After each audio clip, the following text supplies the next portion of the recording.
ನಮ್ಮ ಮೈಸೂರು ಮಹಾರಾಜರ ದಿವಾನರಿದ್ದಾರಲ್ಲ, ಅವರ ಪಟ್ಟಿಗಳನ್ನು ನೋಡಿ, ಯಾರ್ಯಾರಾಗಿದ್ರು ದಿವಾನರು, ಯಾವ ವಯಸ್ಸಲ್ಲಿ, ಯಾವ್ಯಾವ ಮೂಲದವರು. ಕನ್ನಡದವರು ನಿಮ್ಗೆ ಸಿಗಲ್ಲ, ಎಲ್ಲ ತಮಿಳ್ನವರಾಗಿರ್ತಾರೆ, ಇಲ್ಲ ತೆಲುಗುವವರಾಗಿರ್ತಾರೆ. ಹಾಗಾಗಿ ಮೂಲ ಕನ್ನಡಿಗರು ಎಲ್ಲಿ ಅಂತ ಹುಡುಕ್ಬೇಕು ನಾವು. ಬೆಂಗಳೂರಲ್ಲಿ ಕನ್ನಡವನ್ನ ಅರ್ಥ ಮಾಡ್ಕೊಳ್ಳೋ ಜನ ಎಷ್ಟಪ್ಪ ಇದ್ದಾರೆ ಅಂದರೆ 27%. ಇಡೀ ಕರ್ನಾಟಕದಲ್ಲಿ ಕನ್ನಡಿಗರ ಸಂಖ್ಯೆ ಎಷ್ಟಪ್ಪ ಅಂದರೆ 64%. ಮೂಲ ಕನ್ನಡಿಗರು ಎಲ್ಲೋದ್ರು? ಪ್ರಶ್ನೆ ಕೇಳ್ಬೋದಷ್ಟೇ ನಾವು.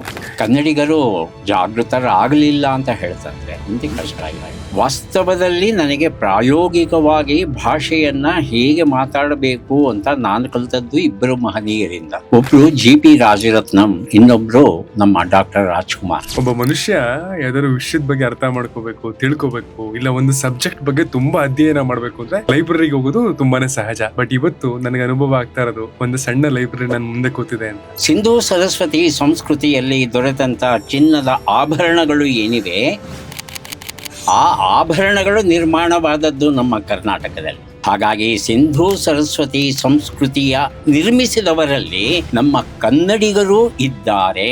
ಈ ಜ್ಞಾನದ ಹಸುವಿಗೆ ಯಾರಿಂದ ಪ್ರಭಾವಿತರಾಗಿದ್ರಿ? ಅಮ್ಮ ಮೊದಲಿಗೆ ಕನ್ನಡ ಸಾಹಿತ್ಯಕ್ಕೆ ಪ್ರವೇಶ ದೊರೆಯಿತು, ಮತ್ತೆ ಹಿಂದಿರುಗಿ ನೋಡಿಲ್ಲ.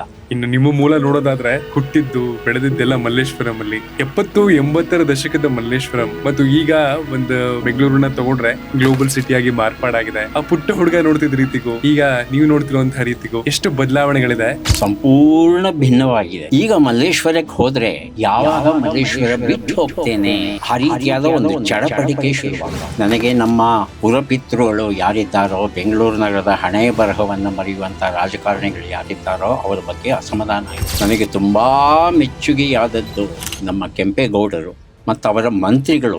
ಅವರು ಬೆಂಗಳೂರನ್ನೇ, ಈ ಪ್ರದೇಶವನ್ನೇ ಯಾಕೆ ಆಯ್ಕೆ ಮಾಡಿದ್ರು ಅನ್ನೋದಕ್ಕೆ ಕಾರಣಗಳನ್ನು ಕೊಡ್ತಾರೆ. ಇಡೀ ಭಾರತದಲ್ಲಿ ಮಾತ್ರವಲ್ಲ, ಏಷ್ಯಾ ಖಂಡದಲ್ಲಿ ಮೊದಲ ಬಾರಿಗೆ ವಿದ್ಯುತ್ತನ್ನು ಉತ್ಪಾದನೆ ಮಾಡಿದವರು ನಾವು. ನಮ್ಮ ಬೆಂಗಳೂರು ಸಿಟಿ ಆಫ್ 1000 ಲೇಕ್ಸ್ ಅಂತ ಹೆಸರುವಾಸಿಯಾದದ್ದು. ಹೊಟ್ಟೆಪಾಡಿಗಾಗಿ 100 ಭಾಷೆ ಕಲಿರಿ, 100 ಕೆಲಸ ಮಾಡಿ, ತಪ್ಪಿಲ್ಲ.